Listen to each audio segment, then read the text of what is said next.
주님만 사랑해요. 주님만 사랑해요.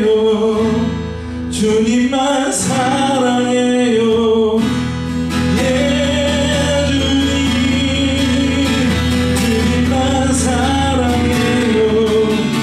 주님만 사랑해요. 주님만 사랑해요. 예,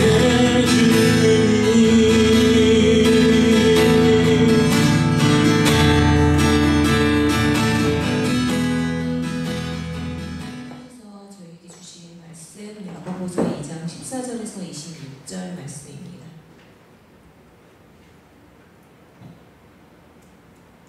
다 찾으신 줄 알고 봉독하겠습니다. 내 형제들아, 만일 사람이 믿음이 있노라 하고 행함이 없으면 무슨 유익이 있으리요? 그 믿음이 능히 자기를 구원하겠느냐? 만일 형제나 자매가 헐벗고 일용할 양식이 없는데 너희 중에 누구든지 그에게 이르되 평안히 가라, 덥게 하라, 배부르게 하라 하며 그 몸에 쓸 것을 주지 않으면 무슨 유익이 있으리요? 이와 같이 행함이 없는 믿음은 그 자체가 죽은 것이라. 어떤 사람은 말하기를 너는 믿음이 있고 나는 행함이 있으니 행함이 없는 내 믿음을 내게 보이라. 나는 행함으로 내 믿음을 내게 보이리라 하리라.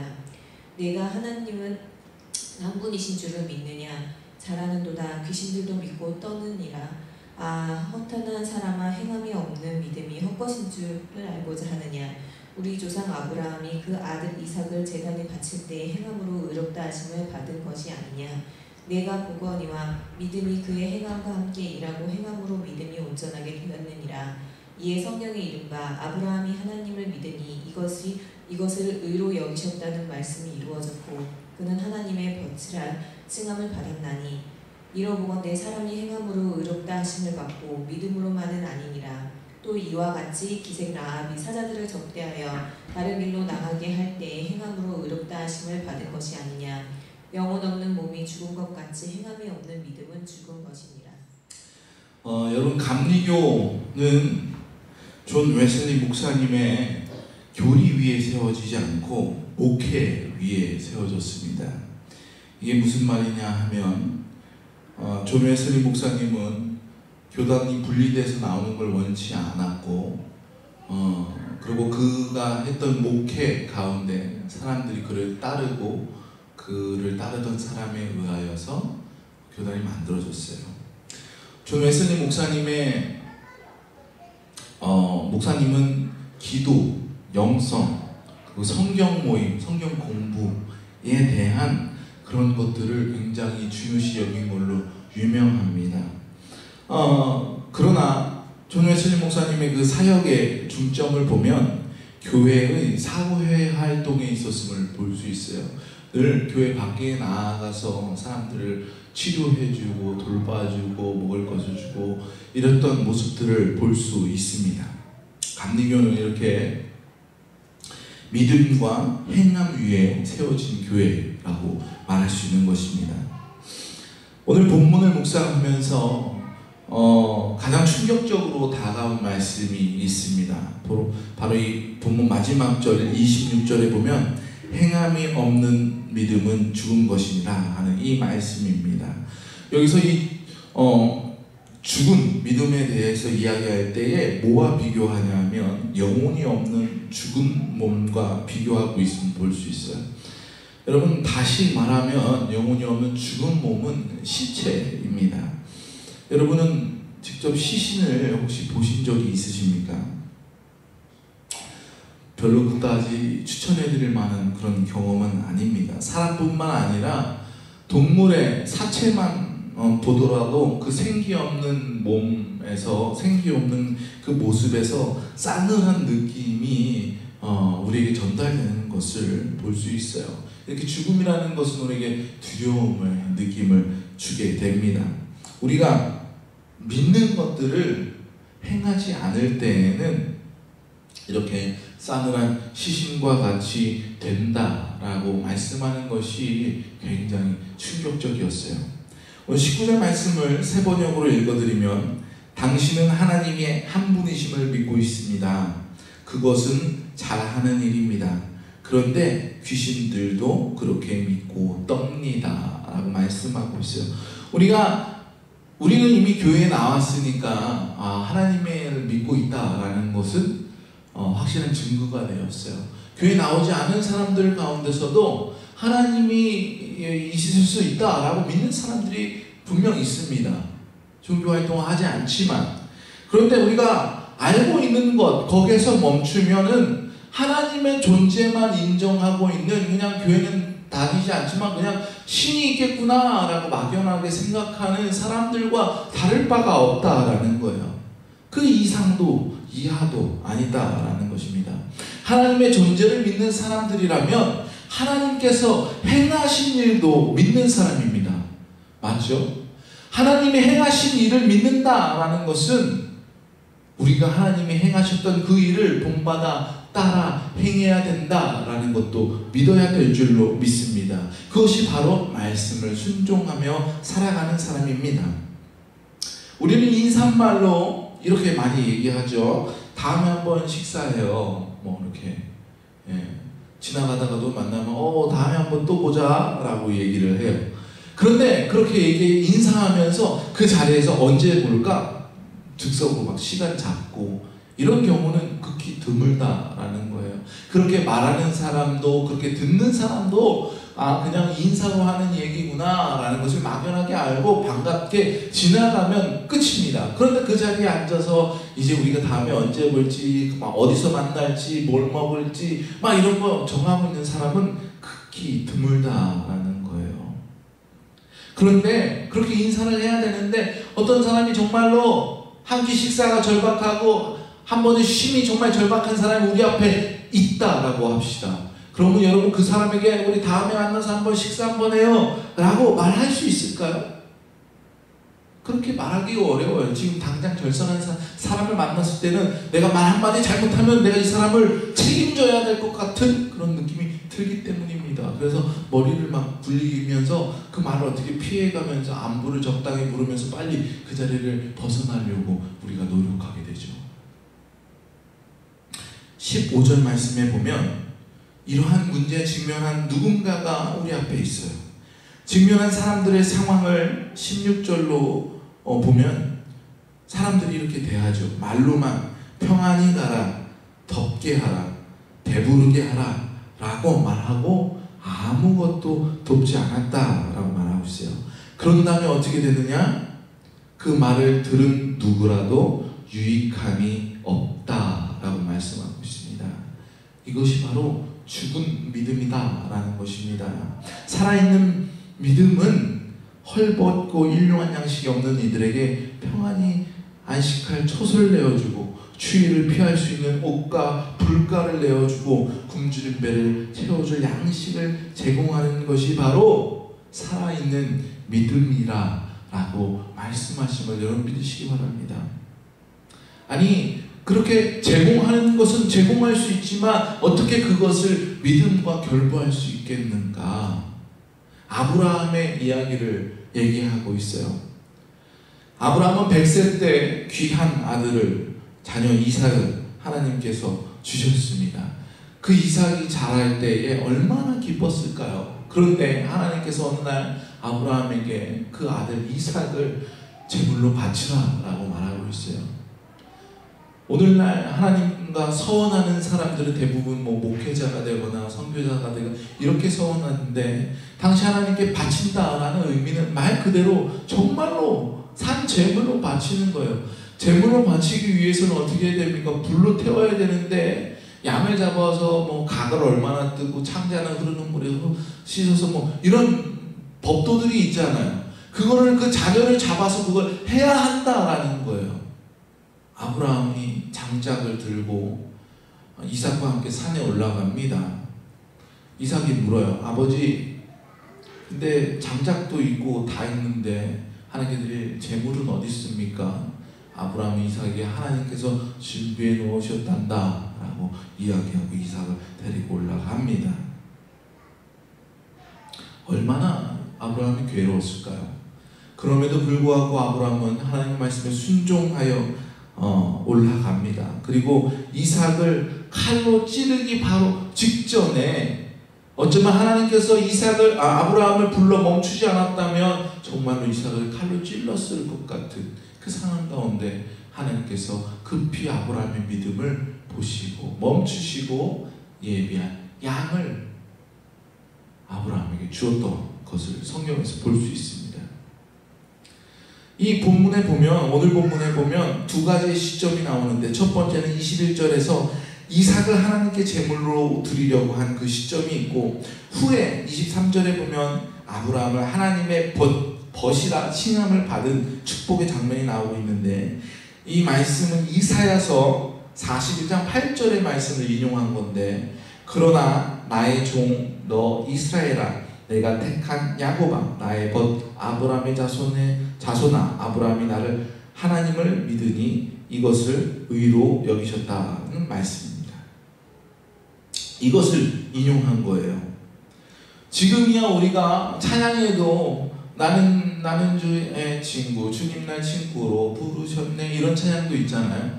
이렇게 우리가 하나님 주님을 친구다, 자녀다, 이런 말이 정말로 쉬웠지만, 구약 성경 가운데서 하나님과 백성은 정말로 수직적인 관계예요. 이것을 같이 놓고 볼 수 있는 그런 상황과 여건이 아닙니다. 그 수직적인 구도가 지배적인 상황 가운데서 하나님께서 아브라함을 벗이라라고 불렀다라는 그 말씀 자체는 정말로 큰 축복이 아닐 수 없는 것입니다. 그만큼 아브라함의 그 믿음을 높게 평가하고 있으면 우리는 볼 수 있는 것입니다. 아브라함이 그렇게 그 믿음을 높이 살 수 있었던 이유가 바로 22절에서 말씀하고 있는 것입니다. 믿음이 그의 행함과 함께 일하고 행함으로 믿음이 온전하게 되었다. 믿음이 그의 행함과 함께 일하고 그 행함이 믿음으로 온전하게 되었다고 말하고 있어요. 오늘날 사람들은 어떤 사람을 청문회에 세우고 어떤 사람을 뽑으려고 할 때 도덕적 기준, 윤리적 기준으로 가지고 그들을 평가할 때가 있어요. 물론 능력도 보고 사회적 지위도 보고 다 보지만, 윤리적 도덕적 평가를 할 때 뭘 얘기합니까? 요즘에는 인터넷이 발달돼서 어디서 무슨 말을 했던 자료들이 막 남아있으면 후에라도 그 반대된 말 하면 사람들이 그 증거를 다 쏟아놓고 다 지적을 해요. 네가 이전에는 이랬는데 말을 바꿨다 라고 얘기를 합니다. 본인조차 기억하지 못해서 나는 그런 적이 없다 라고 얘기하는 것도 사람들이 증거를 찾아 갖고 와서 들어대요. 왜 그래요? 언행일치를 바라는 거예요. 언행일치. 그런데 오늘날 그리스도인에게는 언행일치보다 더 높은 기준의 잣대를 댑니다. 그것이 무엇입니까?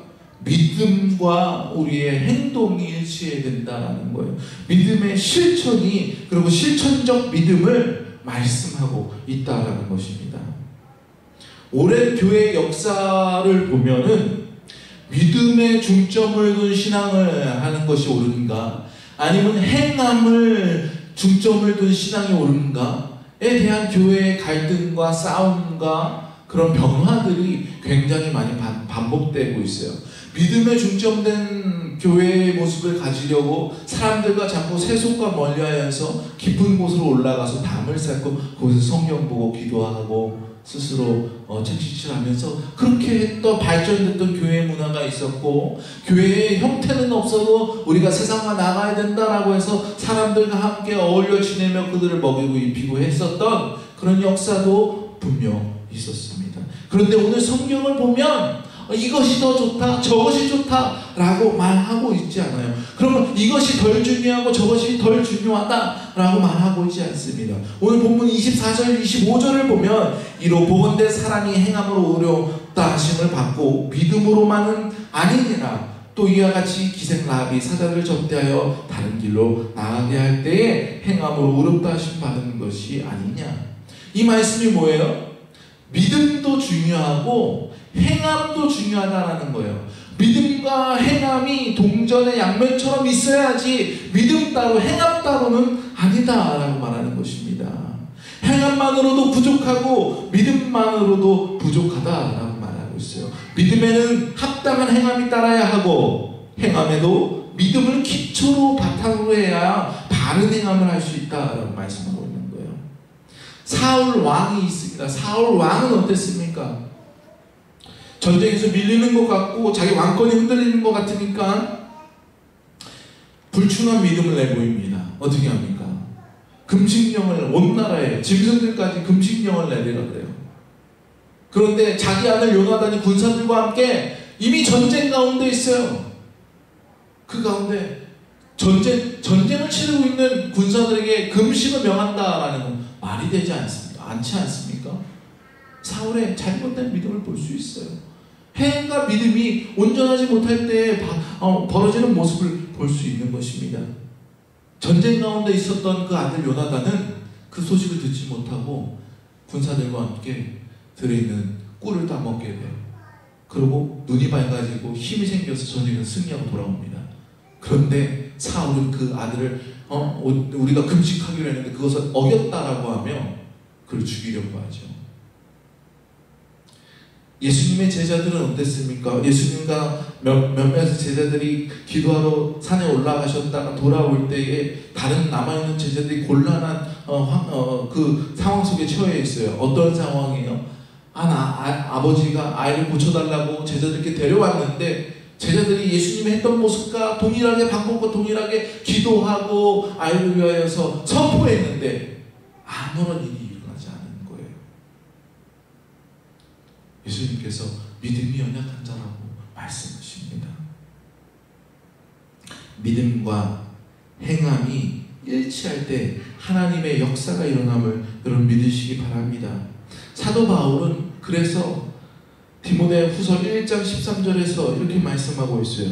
너는 그리스도 예수 안에 있는 믿음과 사랑으로서 내게 들은 바 바른 말을 본받아 지키라 이렇게 말씀하고 있습니다. 누구를 본받으라고 말씀하고 있습니까? 그리스도 예수 안에 있는 것들을 본받으라라고 말씀하고 있어요. 그 말은 무엇입니까? 사도 바울 자기도 본받은 자가 내가 아니라 바로 예수 그리스도의 삶을 본받았다라고 말하고 있는 거예요. 바리새인들과 서기관과 같이 하지 않고 예수님과 같이 하라라고 말하고 있는 거예요. 세리와 죄인들 그리고 과부와 고아들 병든 자들과 함께 하시면서 먹을 것도 함께 도와주시고 병든 몸과 마음을 만져주시고 어린아이들을 쫓아내지 않고 안아주셨던 그 예수님의 모습을 본받으라라고 말씀하고 있는데 예수님께서 뭐라고 말씀하십니까? 나도 내 뜻으로 하는 것이 아니라 하나님 아버지의 뜻을 따라서 살아간다고 예수님도 말씀하고 있어요.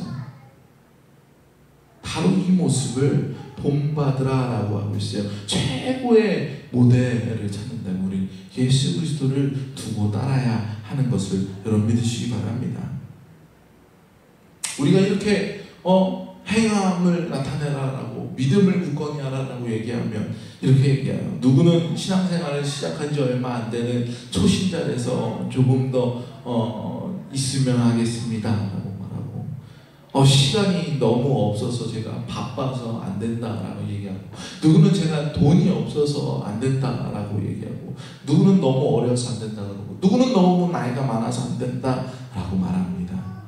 디모데전서 4장 12절에서 누구든지 내 연소함을 없이 여기지 못하게 하고 오직 말과 행실과 사랑과 믿음과 정전에 있어서 믿는 자의 본이 되어 라고 말씀하고 있어요.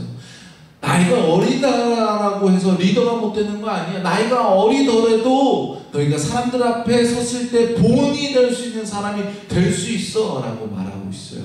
돈이 문제가 아니고 시간이 문제가 아니라 상황이 문제가 아니라 나이가 문제가 아니라 우리가 믿음을 나타내는 삶을 살아갈 때는 어떤 것도 문제가 될 수 없어 라고 말하고 있음을 여러분 보시기 바랍니다.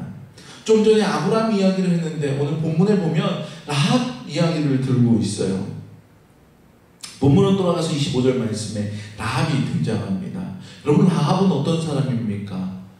12명의 정탐꾼을 가나안 땅으로 보냈을 때 그 가나안에 살고 있었던 사람이에요. 이방인입니다. 그리고 이 라합을 뭐라고 말합니까? 기생 혹은 창녀라고 말하고 있습니다. 아브라함은 딱 보면 와, 아브라함은 엄청난 사람이야. 믿음의 조상이잖아. 네? 하나님께 축복받은 엄청난 사람이잖아. 이건 평균 이상의 사람이야. 우리가 감히 범접할 수 없는 사람이니까 하나님께서 이렇게 지켜세운 거 아니겠어? 라고 생각할 수 있어요. 그런데 라합을 보십시오. 라합은 어떤 사람입니까? 이방인에다가 기생 혹은 창녀라 불리는 사람이었어요. 평균 이하의 사람이라고 우리가 볼 수 있는 것 아니겠습니까? 이 이방인, 그리고 나중에 신분 계층의 이 사람이 정탐꾼이 들어왔을 때에, 정탐꾼이 쫓기고 있을 때에 그들을 숨겨줍니다. 소문이 돌았어요. 이스라엘 백성들이 지금 우리 성박 진영에 도착했는데 이스라엘과 하나님, 이스라엘이 믿는 하나님이라는 그 신이 있는데 대단하더라. 엄청나더라. 전쟁에서 진 적이 없다더라. 이집트를 무찌르고 나왔다더라. 이집트 군사들 몰살했더라. 만나와 메추라기를 보내셨더라. 불뱀을 보내셨더라. 심판하셨더라. 엄청난 소문을 들었어요. 그러고 라합은 생각했습니다. 내가 비록 이방인이지만 그 나라의 잡신을 믿을 것이 아니라 살아계신 하나님을 믿어야겠구나. 라합은 정탐꾼들을 숨겨줬습니다. 그리고 그들을 내보낼 때에 약속을 하죠. 이 땅 함락할 때 나와 나의 가족은 반드시 구원해 주십시오. 약속을 받았어요. 그리고 라합은 구원받았습니다. 여러분, 여기서 끝이 아니에요. 라합은 다윗의 조상의 계보에 들어가고 있습니다. 여러분, 다윗의 계보에 따라가면 누가 나옵니까? 예수 그리스도가 그 가운데 나타남을 볼 수 있어요. 얼마나 큰 축복이에요. 그냥 이방의 한 가난한 좀 신분이 낮은 계층의 한 여인이 성경에서 믿지 않고 그를 행함이 없었다면 가나안 성에 함락될 때 그냥 사라졌을 운명이었으나 그의 믿음의 행동으로 함으로써 인하여서 그가 예수 그리스도의 계보 안에 속하게 되어 놀라운 축복을 받게 되었다라는 것입니다. 여러분은 어떤 상황입니까? 지금 어떤 상태입니까? 여러분의 환경이 지금 어떻습니까? 여러분, 그것으로 나는 신앙생활을 못하겠네, 내가 알고는 있지만 그렇게 행할 수가 없겠네 라고 생각할 수 있겠습니까? 여러분, 큰 축복을 놓치시게 되는 거예요. 여러분, 우리 안에 믿음으로 행함이 없다면, 알므로 지나친다면 우리는 시체와도 다를 바 없는 것입니다. 죽음의 그림자가 드리워져 있는 것이에요. 여러분, 우리가 믿는 것들을 행하며 살아갈 때에 하나님의 역사하심을 바라볼 수 있어요. 역사하심의 주인공이 될 수 있음을 여러분 믿으시기 바랍니다. 여러분의 믿음과 행함이 일치되는 삶을 살아갈 때에 주시는 그 은혜를 체험하시기를 주의 이름으로 간절히 축원합니다. 기도하시겠습니다.